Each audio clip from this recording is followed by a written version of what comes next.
Welcome back to Plants Not Plastic. I'm Nikita, and I bring you whole food, plant-based recipes that are delicious, inexpensive, simple, and healthy. I want to show you what I eat to stay trim and healthy year-round without doing things like counting my calories or tracking my macros, and I eat a ton of carbs, so things like whole wheat pasta and bread, potatoes, corn, and beans. I'm not an expert by any means, but I do eat the way I eat because of peer-reviewed research, and I really want to show that pretty much anyone can do what I do, stay skinny, be healthy, and feel great. And now I'm gonna show you a dessert with sugar in it.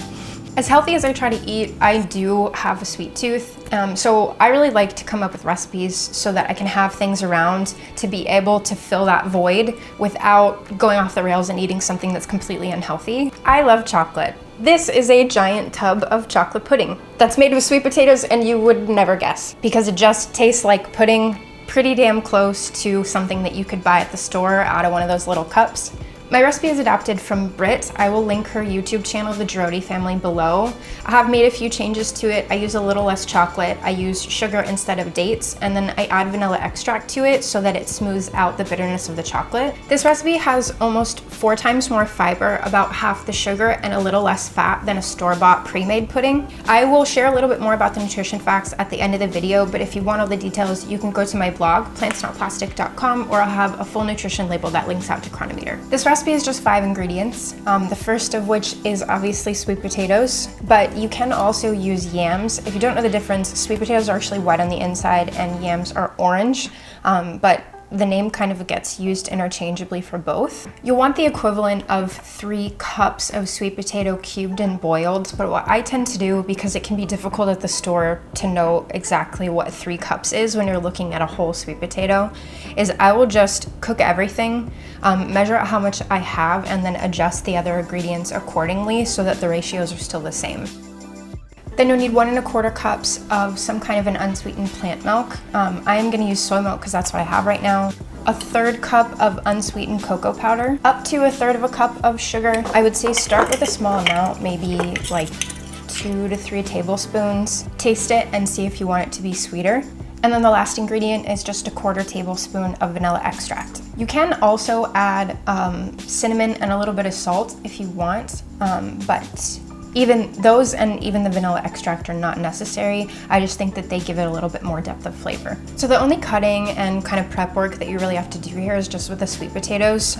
So I have already peeled them, chopped them, and then boiled them for 12 minutes until they're soft.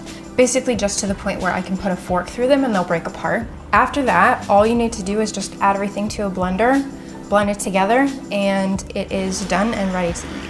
So you just want to blend it till it's smooth. I blend mine for about 30 seconds. It smells like hot chocolate. So it's gonna be hot because you've obviously just boiled sweet potatoes and then blended them together with, you know, sugar and cocoa powder and vanilla and plant milk. But it still tastes really good right now. It will taste a lot closer to an actual pudding cup if you refrigerate it and let it cool down first, and it will actually thicken up a little bit. The serving size for a store-bought pudding cup is 4 ounces. So comparing this to that in terms of cost, this per 4 ounces is just under 60 cents. For the entire recipe, that's 3 cups. It is about $4.60. I compared it to a few store-bought pudding cup options, and they range from just over 70 cents to almost $1 per 4 ounces.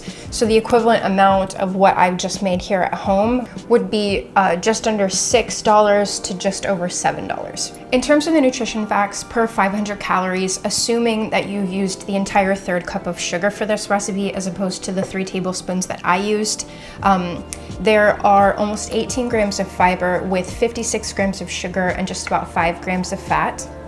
Whereas a store-bought comparison has less than 5 grams of fiber with almost 82 grams of sugar and almost 7 grams of fat. So that's it for today. If you like this video, please do subscribe and click the bell to get notifications when I put out new content. You can also subscribe to my blog at PlantsNotPlastic.com, as well as follow me on social media. All that information is detailed below in the description. Thanks for watching, and see you next time. Bye.